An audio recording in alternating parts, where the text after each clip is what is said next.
Three, two, one. You have to stop allowing fear to dictate your movements, because when you are fearful of something, which everybody will be, because that's just a human thing. A human characteristic is to be afraid, because there are things out here that will make you afraid, but you can't allow the fear to stop you from overcoming. So you have to challenge that fear.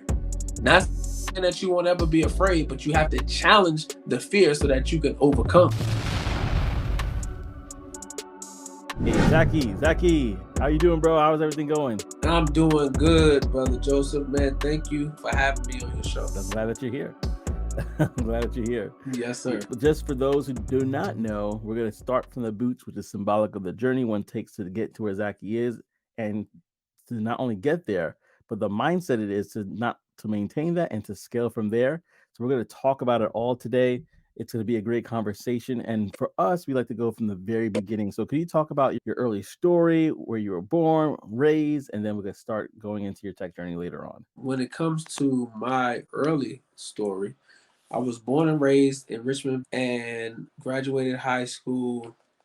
And just a little bit about my background, I have always been a reader. I've always been someone who was interested in learning new things. So that's always been in my background. Reading, research. I was a huge fan. My favorite subjects in school was history and English. And the reason why I like those subjects the most is because history, which is so fascinating, with all of the different information that you would learn, obviously from times where you was not living or wasn't present. So that was very interesting to me on the history standpoint. And then on the English standpoint, I was fascinated by just reading comprehension, as well as being able to write stories and being able to express yourself and understanding the proper usage of the English language. So history and English were my two favorite subjects in school. But I also, getting into middle school and high school, got a little sidetracked and liked being around a lot of women. So that was one of the things that got me, had my education on the back burner, because I like to hang out and chill and do different things like that. But I'm a father, I am a husband, I'm a brother, and I enjoy being with my family. I'm a girl dad, so I have four daughters, and I enjoy being with my family.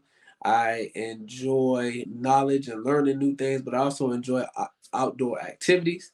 So I love riding dirt bikes, horseback riding. I used to do dog training. So I have one dog now, but I had up to three dogs. But I've done dog training, professional dog training, where we got into advanced obedience, protection work, and all that kind of stuff. So I've done a lot of different things. So growing up in Virginia, being in Virginia for a while, being in the streets, doing things that I had no business doing, just moving around trying to find my way, got it. So then I decided, hey, let me go ahead and move and change scenery. And it will never forget the ideal, the epiphany that I had that made me willing, more than willing, to relocate. I was in a car one day and I was listening to the radio, and at this point in time, I always had an entrepreneurial bug. I always had that idea in my mindset. My grandfather always instilled in me, do for self, do something for yourself, start your own business. So I was always had an entrepreneurial mindset. So I had already started a couple of businesses. I had a power washing business back in 2000, and I believe it was 14 or 15. I started a power washing company. I had my own promotion and marketing company, and I had started off by promoting music, and then from graduated from promoting music to doing my own vlogs and having media, and I became a manager of an artist of mine, and I started to learn the music business. So I started to go onto college campuses and started promoting music there. Learned the college radio, copyrights, publishing, LLCs, ownership of music, all this different stuff. And I was going around the city. I was developing relationships by going to clubs on the weekend, getting my artist music played and things like that. And then that graduated into community work and community activism. So around 2016, this is when Donald Trump is coming into office. They're doing protests in the city. I'm a part of those different protests. I'm going to town hall meetings and all of these different things. I'm in a car one day, and I hear Ricky Smiley, listen to the Ricky Smiley Morning Show, and he's talking about his career, his journey, and how he's originally from Alabama, for people who don't know. And he was inspired to move to the DFW or to Dallas, Fort Worth area, because he had to put himself in an uncomfortable position in order for him to flourish. And he said that in order for him to become successful, he had to get out of his comfort zone. Obviously, being in your hometown, you in your comfort zone. You're around all your family and your friends. So you're extremely comfortable with the situation that you're in. And you just don't work as hard when you are in your comfort zone. And he said it wasn't until he got to the DFW and got out of his comfort zone is when he started to become successful and started to move and progress in his career as a comedian, as an actor, and an entertainer. So that right there resonated with me so well that I said, hey, I need to leave my comfort zone. I need to get out of my comfort zone. Yeah. So in 2017, when me and my wife got married, she always wanted to move to Georgia. So I said, let's go. If you want to move to Georgia, let's go, because I want to change the scenery anyway. So that's what we did. And it was really a leap of faith. I didn't have a job when I decided to move to Georgia. I didn't have anything lined up or didn't do any prior research how people do when they move to different cities and things like that. I had family that live in Georgia. I told my uncle what I was trying to do, and he said, come on. And we picked up and we moved to Georgia in 2017. And we've been in Georgia since 2017. So that's just a little bit about my background.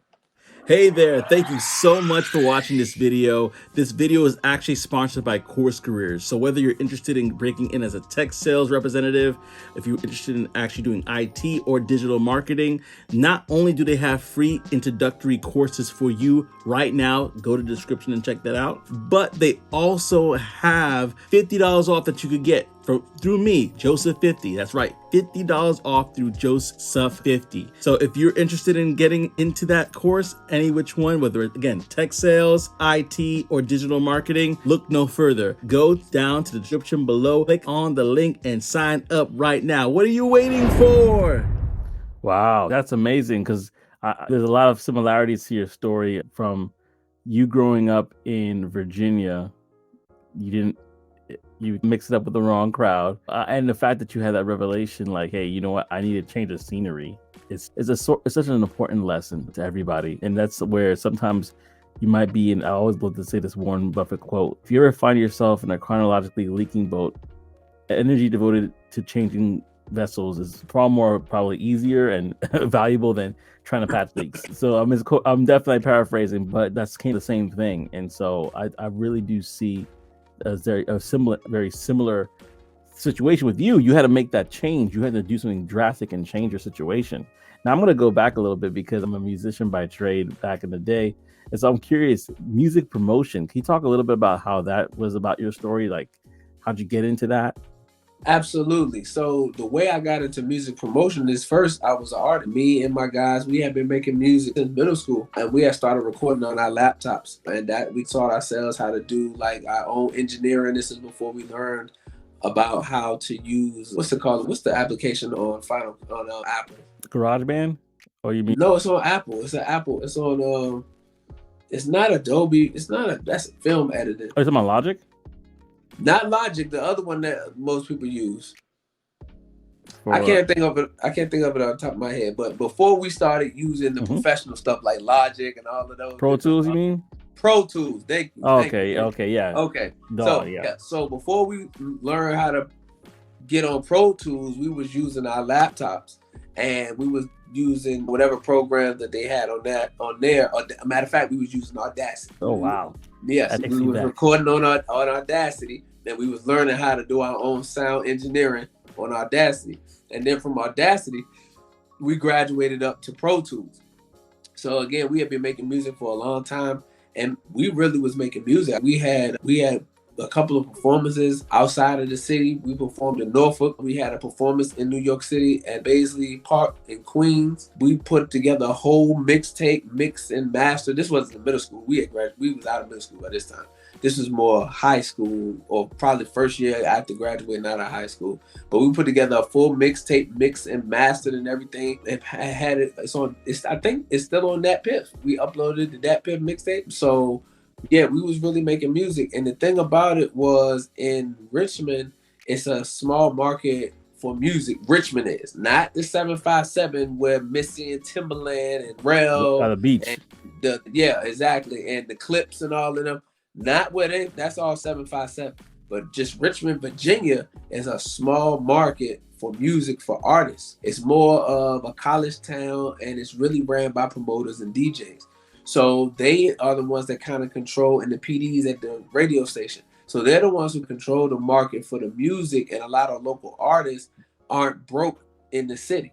So they bring a lot of mainstream artists to the city, but they don't work with local artists to break them, to make them mainstream artists, to help make them mainstream artists. So the problem we was running into was that exact same problem. Obviously, we've seen other artists run into the same issue. We was like, we got to promote ourselves. So I was the most vocal in reference to that. So that's how my vlog started to come into play. That's how my YouTube channel got started, because I started vlogging. I originally started, I got a close friend of mine who is an artist as well, and he had made a lot more waves in Richmond on the music side than we had. So he was schooling us on stuff. He had relationships with PDs. He had relationships with the biggest DJs in the city and things like that, and all those different things. So he was helping us out with our visuals and all of those different things. And what he was asking me to do was to be his manager. So he was still making the music, but I was the one going out and promoting his music on his behalf. So I was going to the clubs. So that's how I was building relationships, because he was introducing me and was making those connections. So now they was starting to respect me, respecting the movement, because we were putting the visuals out and things like that. So I really was promoting his music as his manager, but then also at the same time started to create vlogs and different content on social media to help push the music. So that's how I got into music promotion, because it was something that some people wasn't really doing it in the city. You had a lot of party promotion, which I started in, and then segued into the music promotion, and then started to fuse them together, because I started hosting my own parties. And at my own parties, I would have my friends perform. We would perform our music, or I would have them. I could have the DJ play whatever music I wanted. So I was in total control of the music and being able to break the records at that point. Oh wow. Yeah, you had a hand in a lot of different things. I could see so much of that being transferable into tech sales. That's like hands down, like a lot of the things you're talking about, promotion, being able to like basically sell your artists for shows and for different showcases and different things like that. Like you had to be like out there. And so that's actually real cool now to hear you talk about that side of it. I'm curious to find out in regards to your journey to good old ATL, right? Good old Georgia. Like that must have been a very trying time for you and for your wife to make that leap of faith with nothing to land. So can you talk a little bit more about how you were able to transition this? And the reason why I'm saying that is because there are people that are in a similar part of life where they're in the unknown and they're trying to figure out things. And they're like, hey, where should I go? Where should I live? What should I do as a job in this different economic climate that we're living in? Can you talk about your transition and what it is that it started to unveil as you start to go through that transition? Yes, sir. One thing about me is that I don't really overthink things. And a lot of people, they overanalyze a lot of things before they do them. And what happens is that causes paralysis in their ability to try to make the move. So they have over-analysis paralysis, where they think over too many factors and they don't move out on anything. I don't necessarily have that problem. I do stuff and then think about it later. So we're going to do this and then we'll figure the rest out. We cross that bridge. Yeah. We'll cross that bridge when we get there. And that's how it was when we moved to Atlanta. I knew my wife would be able to secure her a job once she started putting in applications. So that wasn't an issue.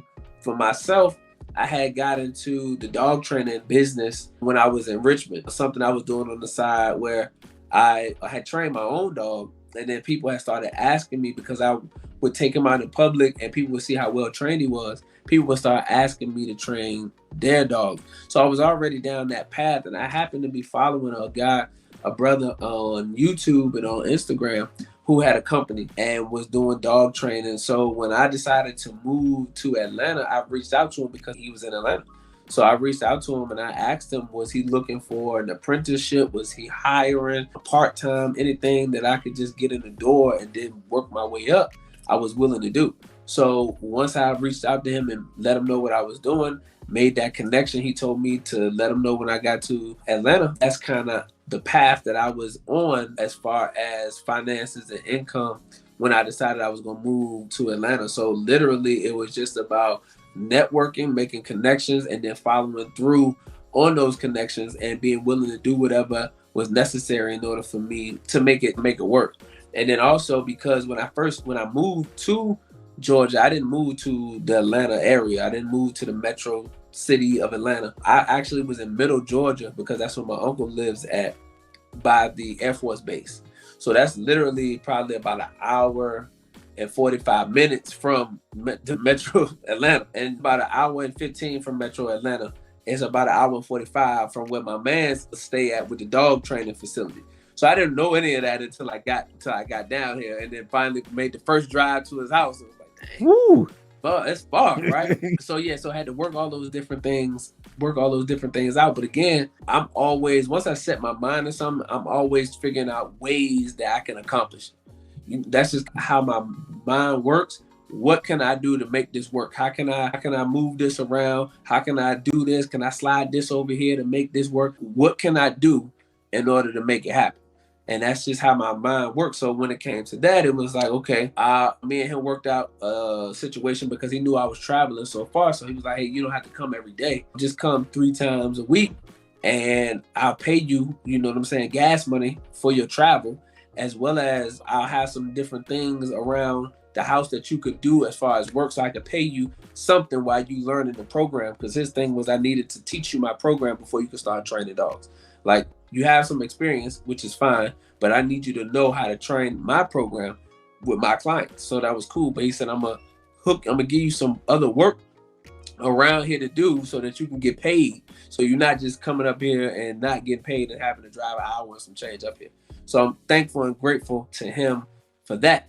So we worked that out. And then the other thing that I did in the process of that was I found a job that was near the house and started working overnight. So I started working overnight at a Kroger that was close by the house.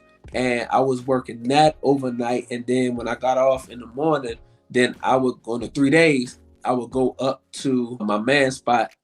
His name of his company is World Class Canine. I would go up to his facility, and then I would do my thing up there and then come back. Because I was only up there for a couple hours because I had to get my daughters off them. So I would get off work at, I think I got off at 7. I would get off work at 7. I would take my wife to work, and then on my way dropping her off, then I'm shooting out there to East Atlanta to go up there those 3 days a week. And then I would leave from up there probably about 1. So I got there about 9:30, 10, and then I would leave around 1:30 so I could be back in Middle Georgia because I had to get my daughters off the bus around 2 something. So I can't remember the exact time, but I had to get them off the bus around 2 something. So I had to be back down in Middle Georgia in time to get them off the bus. And it used to be funny too because I didn't have it was always traffic coming back in that area. In the McDonough and Lovejoy area, it was always some traffic right there. So what I ended up doing, I ended up getting a whole bunch of tickets because I was going through the Georgia Peach Pass line trying to skip all the traffic. So I was just eating them tickets because I'm like, I can't be late. My daughter's got to get off the bus. So I don't have time to be stuck in traffic. So I'm just eating them joints because they just send them in the mail every time I'm going through Georgia Peach. I don't have no Peach Pass or nothing. They're like, here you go, Brother Kim again. Here we go again. Exactly. Here you go. Just send them the ticket. Hey family, it's Joseph here again. Now you have heard me talk about how tech sales has changed my life. I actually want to introduce you to another career that if you decide to go into it, truly is recession proof, and that is cybersecurity. Level Careers is a platform similar to Course Careers that is self-paced and allows you to obtain knowledge and education in cybersecurity, and get this, without prior experience or a degree. That's right. And so you definitely want to get into that. And if you are interested in learning more about cybersecurity, go ahead and click the link below. It's in my description, and use my promo code Joseph10. That's right. Use my promo code Joseph10 in order to save 10% off of the purchase price of that course. So without further ado, I'm not going to delay you. Go click on the link, check out the free introductory courses, and change your life today. Oh man, I'm just calculating in my mind the travel that you had to do. Yes, You sir. did a lot Yeah. of traveling before you An even hour got. and 45 up and an hour and 45 back, brother. And you still got to go to work. You got to drop your wife off. Yeah. I did a little bit of travel, so that was just nothing compared. I think the longest travel I did was when I used to live in New York and work in New Jersey, and that was actually pretty rough. That was like 2 hours and change. I'm trying to think how much time it was. It was definitely because of rush hour traffic, and ATL traffic is serious. Yeah, that traffic will do you in, boy. It's not for the faint of heart. And so like I'm thinking about it like, man, that shows commitment though. That shows commitment to not only your job, what you want to do, but it also shows you commitment to your family. And so my question to you now is, because I know a little bit about your story, when was that transition from, okay, this is what I'm doing, I'm hustling because these are the dreams I have, I'm working with dogs, I'm doing Kroger's, to, okay, I need to get into tech sales? Is there something, I mean, you can fill in the gaps if I'm missing anything in between, but like, when did you transition over into deciding, hey, I want to get into this industry? Yes. Again, I always wanted to be able to work for myself and be independent. So I love working with dogs, don't get me wrong.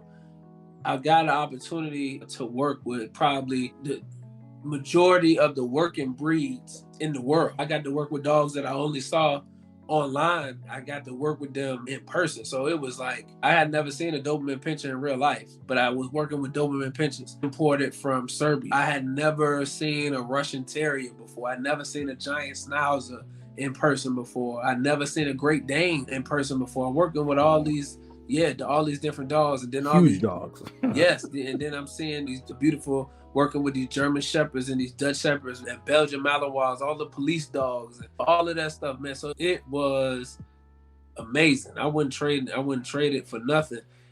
But again, I was still working for somebody. So I was always looking for an opportunity to own my own, or at least be in a capacity where I could operate fully within my gifts that help bring more to the table than just an employee for a company. I was dog training for World Class for about 3 years.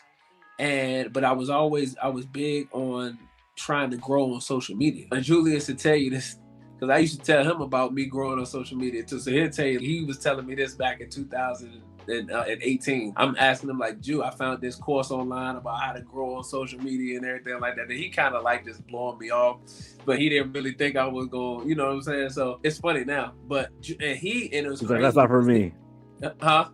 He's like, that's not for me. And it's crazy because he blew up on social media on accident. Like, I saw his YouTube channel, and once I got close with him and we started talking, like he would just literally just posting videos of his training of his dog, and they just was like going viral. So he was getting like 500,000 views, 900,000 views on these videos of his dog, and it's just like, and he was just posting them out. He didn't know anything about no strategies or anything like that. So it just grew organically for him on the YouTube side. But yeah, so I would tell him about that. So that I was doing that type of stuff when I was off work. I'm trying to figure out how I can grow online, how I can grow my brand on social media and all that kind of stuff. So I ended up finding Brother Ben X's course called Digital Real Estate now, but it wasn't digital real estate then. But he's a social media influencer, and he was teaching people how to grow online. So when he said that, I was like, I know this brother, I trust this brother, I can learn how to grow my social media brand from him.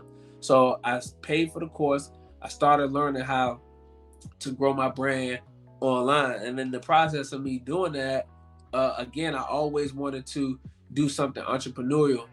And one of the things that I didn't have when I was dog training was, it wasn't a job traditionally that had like health benefits and PTO and all of those different things. So while I got all the different experiences of being with the dogs and things like that, as far as security wise, it wasn't as secure. So if I needed to take time off from work, then when I wasn't working, I wasn't getting paid. I didn't have the option of like PTO and all of that stuff. But that was a big thing. And it didn't have the health insurance and stuff like that. Working with these big dogs and doing a lot of stuff in the bite suit and having these dogs biting on you and pulling on you and all of that kind of stuff. I was like, yo, I need to find something with some health insurance, because if I get hurt messing with the dogs, I'm gonna be in trouble. You know what I'm saying? I'm be out of commission. And that just wasn't what I was trying to do. So I decided that I wanted to find a job that was going to give me some type of health benefits in the process of me trying to growing my brand on social media. Because at this point, I'm putting out videos online. I'm doing a lot of community activism and giving my thoughts and perspective and things like that on different events that's taking place in our community. So I left World Class Canine and I started actually working at a dialysis center, which was, way more chill. Didn't have to be outside in the elements with dogs and all that, literally kicking back in the office. I can do more stuff on my phone now, all of that kind of stuff. So it was really good. And again, the whole time I'm still in the class learning how to grow my brand on social media. And I did that for about a year at the dialysis clinic. And then from some friends of mine, I don't know if you're familiar with these influencers on social media, but they started their own company, 19 Keys, brother Ben X, a couple of other brothers came together and formed a company that was called a BWO.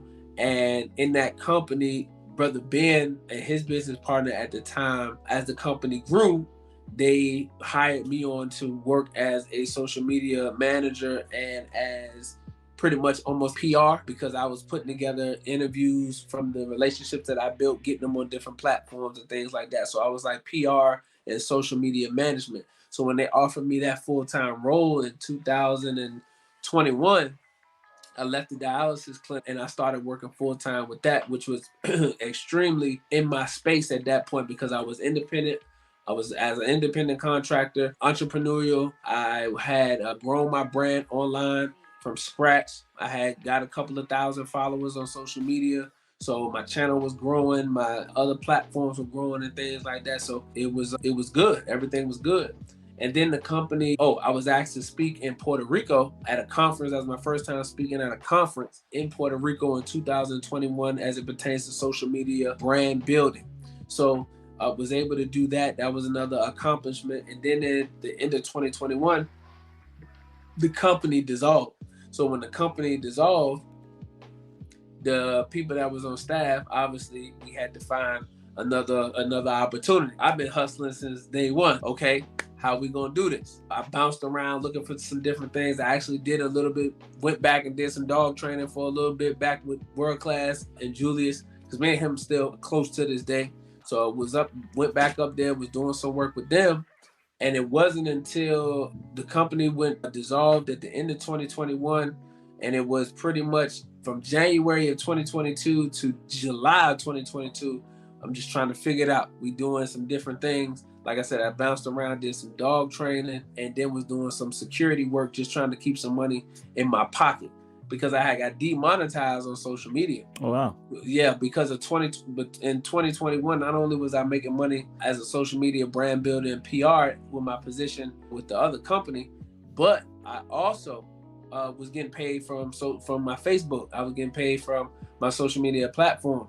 So when I got demonetized in July of 2022, outside of not having the money from the contract that I had as a brand builder and then getting demonetized, I was completely at zero. So we was trying to figure everything out. And then it wasn't until the beginning of July, I found out about tech sales.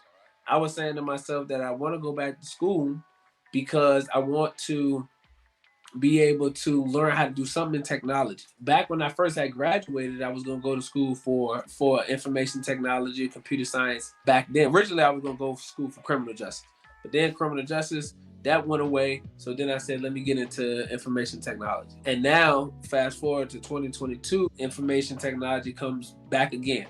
For whatever reason back then, I wasn't able to complete it because I started college, didn't finish college, life happened, children happened, all these different things, wasn't able to do it then. So now, fast forward to 2022, it's back on my mind.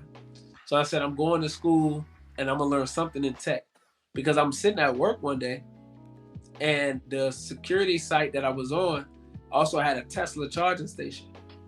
So I had already been familiar with Bitcoin. I had been familiar with different cryptocurrencies, familiar with VR and seeing all those different things happening in the world, a lot of technical things that's just going on. So I'm hip. I'm already into digital real estate. So I'm tapped in with social media and all of that.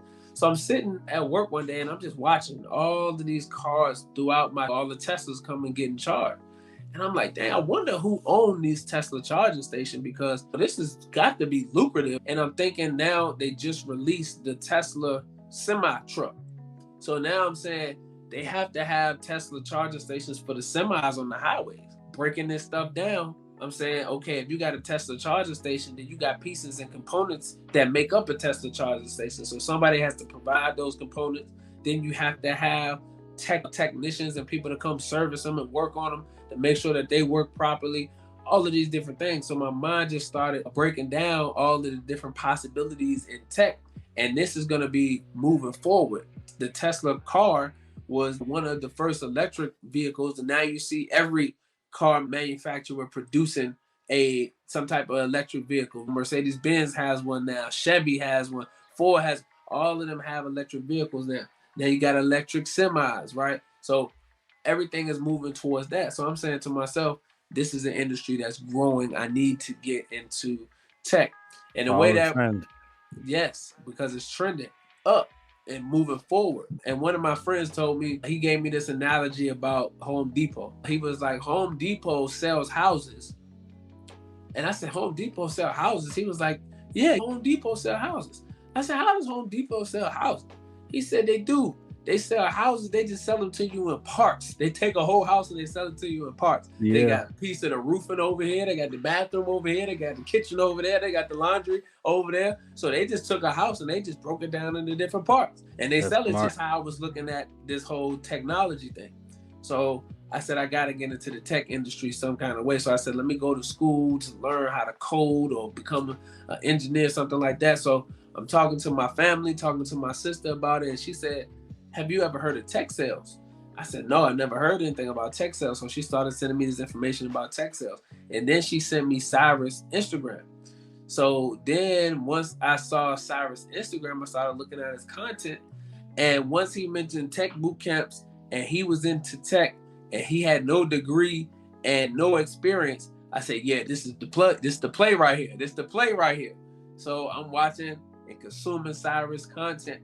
And then from there, when he introduces the boot camps, I said, man, I got to take one of these boot camps. So I looked at both the boot camps. One of them was out of my range financially. So I said, I got to go with the one that was in my range financially. I looked at that one, said, okay, once I get my money, I'm going to go ahead and get started. And then when I saw that it had a payment plan option, I said, yes. I said, this is it. Course Careers is it. You got the payment plan option. And shoot, that's right up my alley. So when I got a paycheck, I took that after I paid everything that I needed to pay. I took that last $100 and I got started with my Course Careers right there. And that was in July of 2022. Last week in July, I went ahead and paid for it, got access to the course, got my books off of Amazon because I had to buy my books, How to Win Friends and Influence People, Spend, Selling, Fanatical Prospecting. Had to buy those, start reading those books. And that's how I got started in tech sales. That's a great story. That's a great story. It allows people to really see the trajectory of where you're going. Like, you could see it so vividly. And so one of the things that they're like, oh man, people are like, oh, what kind of company you went with and stuff like that. If you want to find that information, go to his LinkedIn. This is definitely there. I'll put it in the description below. But I want to talk to you now, and we're going to go, now that you're in tech, a couple of questions. Do you love it? Do you like it? And what is a day in the life for you as a sales development representative? Yes. So I'm glad you asked that question, because actually I was supposed to been put together some content on a day in the life as a tech sales and as a SDR. So I have the content. I just need to go ahead and edit it and put it out. But the short version of that is, number one, to answer your question, do I like it or love it? Yes, I love it. Number one is because it's remote, so I don't have to go nowhere. I can be at home, which is beautiful for me because it allows me to do other things that I need to be at home to do. I'm a content creator, so I shoot a lot of content. So me being able to work from home is just amazing. I do a podcast. I do all of that stuff from my home. So being able to be here is amazing. I don't have to go to work and then be subject to all of the different things they have you subjected to in the office. No Peachtree traffic Yeah, violations. none of that. Don't gotta go downtown, midtown, none of that. I'm good. I can be at home, and it allows me to still be able to spend time with my family because my daughter's in extracurricular activities. They got to be picked up from school, dropped off to school because they don't ride the school bus. So all of that different stuff allows me to working remotely, allows me to do that. So I love the fact that I'm able to work remotely. The other thing about it is, man, I'm learning so much about the different products and the services that my company is offering. So I think it's beautiful that I'm with the company that I'm with because it's a mixture of software or workflow integration, which is really software for sales and for businesses and for really back office development stuff. So I'm learning a lot of stuff about cloud and integration, right, on one side of the house, but then also we have a cybersecurity department, which is fairly new. So I'm learning step by step a lot of the different cybersecurity things. So I'm learning about SOC analysts. I'm learning about ransomware. I'm learning about the ways that companies are hacked through phishing emails and through all these different ways, ransomware, obviously, all of these different tactics that are used to infiltrate companies. So I'm learning a lot of that different type of stuff on the cybersecurity side. I'm learning about how cybersecurity works and why it's extremely important. I would have never known before I was working for a company that sold cybersecurity and IT services how important cybersecurity is. And people think that they get a Norton antivirus and that's really like cybersecurity. And that's cool for your house. But when you talk about when you got a business, you can't be leaving it to Norton to secure your business. And then when you sit around and you look at all these data breaches that they have, either Wells Fargo, Bank of America, even LastPass that's supposed to secure your passwords, they have a data breach. You understand me? And it's all because they don't have robust cybersecurity in place and they paying for it.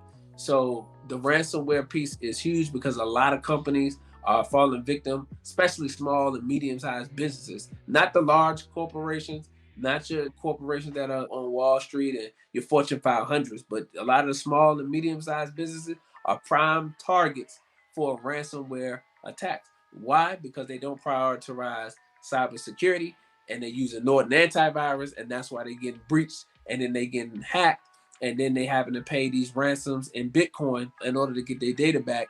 And sometimes even after you pay the ransom, you still don't get the data back. No guarantee. Right, you still don't get the data back. And then you become a soft target. And they know because if you pay the ransom, then they know they can get the ransom up out of you at any given time. So they can affect you again. Cybersecurity is extremely important. So I'm learning so much in the cyberspace as well. The new knowledge, the ability to work remotely, and then of course the pay is definitely beautiful for a entry-level position. Remember, I'm just starting at entry level.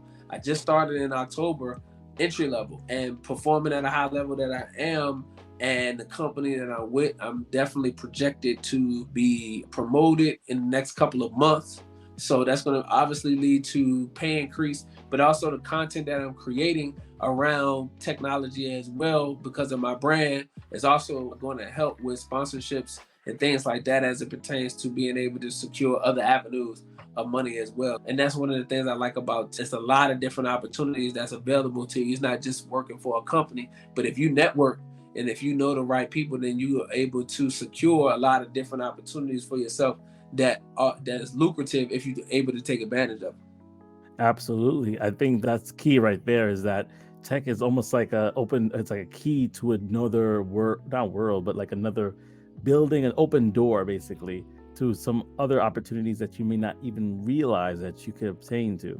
And right. So I have another question to ask you before we go to the brain, because somebody actually mentioned it to me. They're like, listen, how, like, I hear everybody talking about all the great stuff about getting into tech. What are the negative things that you've experienced while working in the tech industry now that you've broken in? That's a question I've gotten. So I was like, let me pass that question to you. See if you have any negative things that you could say about working in tech? I haven't personally ran into something specific that I could speak to as yet. You still have to perform. You still have to be professional. You still have to respect the opportunity. That's, what I mean by that is you still have a job to do, and because you don't come into an office and have a supervisor walking past your desk every 30 to an hour to check on you to make sure you're doing what you're supposed to do, you still are expected to complete tasks. You still expected to be able to make your meetings, hit your goals, and do all of that stuff. So you still have to put the work in. So while people talk about being able to work remote and they can travel with their work and still do different things like that, you still have to do the work. You can't just be traveling and making content for Instagram and not doing the work, because eventually they're gonna end up letting you go. They're gonna see that you're not working, you're not producing anything, and they will ultimately let you go. So you have to perform the work. You have to study your products, study your services, so that you're able to properly relay that to your customers, to your clients as you're having those conversations. So you have to put in the work. I would say the negative is going to come if you're not doing what you're supposed to do. Even though it's beautiful to work remotely, it's beautiful to make all this money, it's not going to happen or stay that way for long if you're not doing what you're supposed to do. So just because you have to work remotely and ain't nobody looking at you all the time doesn't mean that it gives you a free pass to just do what you want to do and think you're going to be able to maintain that. But that's what I would say with that. You still have to show up and do the work and hit your goals and do all those different things. And as far as a day in the life, you mentioned that as well. As far as a day in the life, I usually start my day around 9 o'clock my time. And I would say I'm in Atlanta, so that's Eastern Standard Time. And it's different, obviously, when you're working remotely, because you start your day at your time, where it may be a little early where your coworkers are, and maybe a little bit later where your coworkers are. So I'm strictly going off Eastern Standard Time. So I start my day around 9 a.m. and I usually get in, check my emails, and come down in the office. I check my emails. And once I check my emails, I reply back to anybody that may have reached out and had interest in trying to book a meeting. I go over my goals and my tasks for the day. If I have email sequences that have to go out, or if there are Zoom info lists that I need to export and to get ready to put into a sequence and all those different things. So I check off those different things. I look on my calendar because we use Teams at work. So I look in my calendar to see what meetings I have scheduled and all of those different things to make sure I make those meetings. And I just literally go off of the goals that I have. Usually try to make about 100 calls a day is the goal. Don't always make the goal depending on what's going on during that day. But it's a goal that I have. So if I don't make a certain amount of calls that day, long as I reach my goal on Friday of the overall goal for the week, then that's good to go. I set my time up for emailing, cold calling, and then working on just business development stuff. So that's just prospecting. I'm going through leads that I have and reaching out to them, looking up their information on Zoom info, things like that, trying to find the key influential people in the companies, getting on LinkedIn, scrubbing LinkedIn, trying to make some connections on LinkedIn, create some content that can draw some inspiration, some leads from the content that we put out based around current events and stories that's happening and things like that. So that's what's going on throughout the course of the day. A lot of emailing. Of course, you want to get on the phone and you want to try to make some meetings happen on the phone, going into the sequences, finding out which sequences are ready for phone calls. Those sequences that are ready for phone calls, start knocking out those phone calls and pretty much knocking out those goals, and then closing the day out usually around 4:30. For example, today was not a lot of business development stuff because I already had a lot of meetings set up. We had some meetings, I had a meeting set up where to create a sequence for a new product that's coming out for cybersecurity.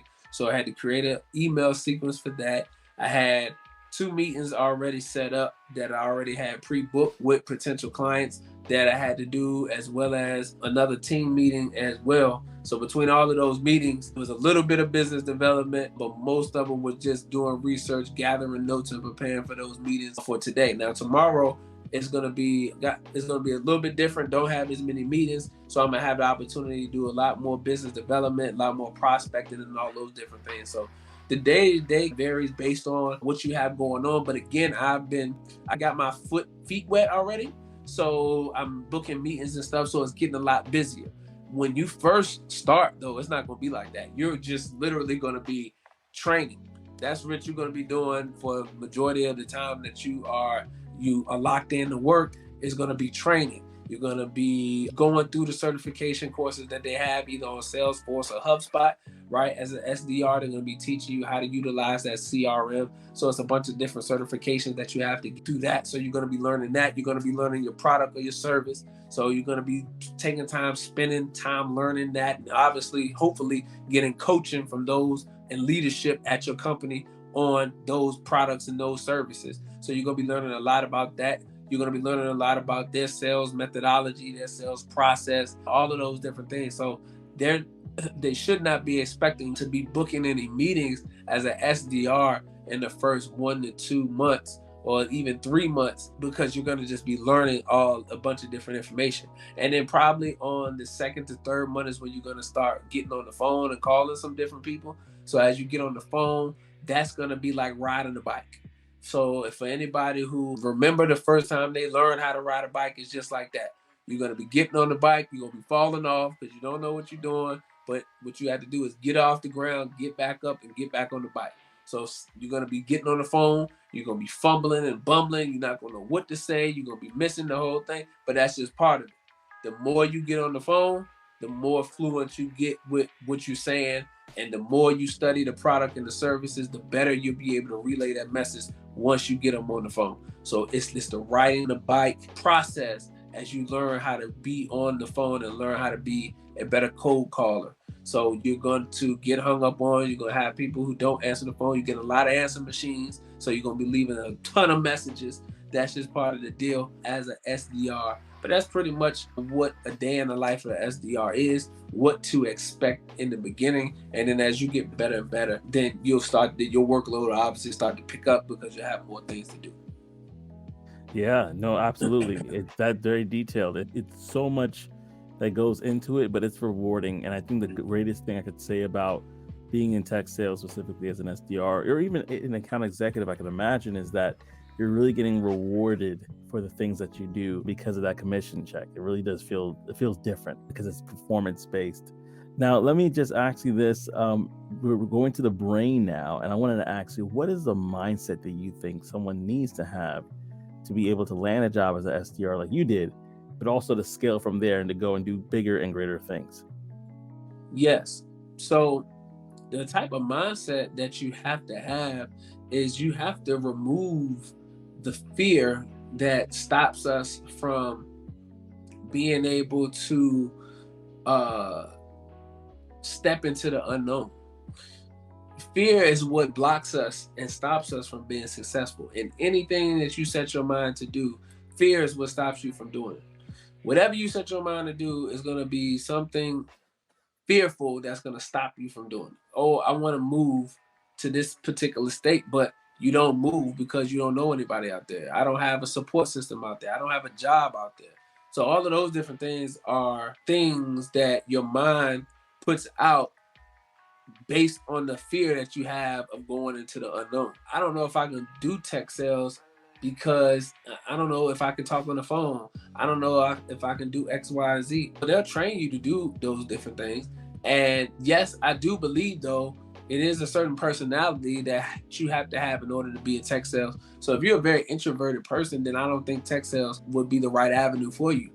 A non-customer facing role, something IT help desk, back office, on the back end, network security, things that don't have to do with talking to people is more of what an introverted person would probably be more successful at. But an extroverted person who doesn't mind talking to people, striking up conversations with strangers and things of that nature, that stuff, tech sales leans into that type of personality. But even with a person that has that personality, you have to stop allowing fear to dictate your movements. Because when you are fearful of something, which everybody will be, because that's just a human thing, a human characteristic is to be afraid, because there are things out here that will make you afraid.